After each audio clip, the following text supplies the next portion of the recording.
প্রথম শ্রেণীর বিজ্ঞান বইয়ের একটা ইম্পর্টেন্ট অঙ্ক, এটা পরীক্ষাতে অনেকবার আসে।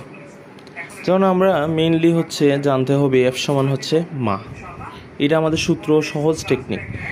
আর এফ বল। এটা মনে রাখার টেকনিক এইরকম হইতে পারে যে আমরা যে ফুটবলের প্রথম অক্ষর কি এফ, সেটা অনুযায়ী বল হয়। তারপরে এম ভর আর হে ত্বরণ। আর বল যেহেতু বিজ্ঞানী নিউটন আবিষ্কার করছে, তার নামের প্রথম অক্ষর অনুসারে নিউটনের এন। আর ভর সব সময় আমরা কেজিতে রাখতে হবে। ভর যদি কোনো কারণে গ্রামেও হয়, সেটা আমাদের কেজিতে কনভার্ট মাস্ট করতে হবে, কারণ ভরের হিসাবটা আমাদের কেজিতে হয়। আর ত্বরণ মিটার বাই সেকেন্ড স্কোয়ার, এটা ফিক্স থাকে। এখন আমরা একটা অঙ্ক যদি করি, তাহলে রহিমের ভর 50 কেজি এবং ত্বরণ 5 মিটার পার সেকেন্ড স্কোয়ার। এখন বলতেছে বল কত। তাহলে আমরা যে 50 কেজি কিসে, এম এ, তাহলে এটা এম এর মান, আর এ 5 মিটার বাই সেকেন্ড স্কোয়ার। তাহলে আমাদের বার করতে হবে এফ।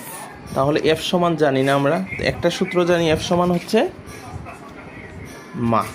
তাহলে এম এর মান আমরা জানি 50, এম আর এ গুণ আকারে আছে, তাহলে 50 গুণ 5, তাহলে 250। আর যেহেতু এফ বার করতে বলছে, তাহলে এফের একক নিউটন। এটাই আনসার।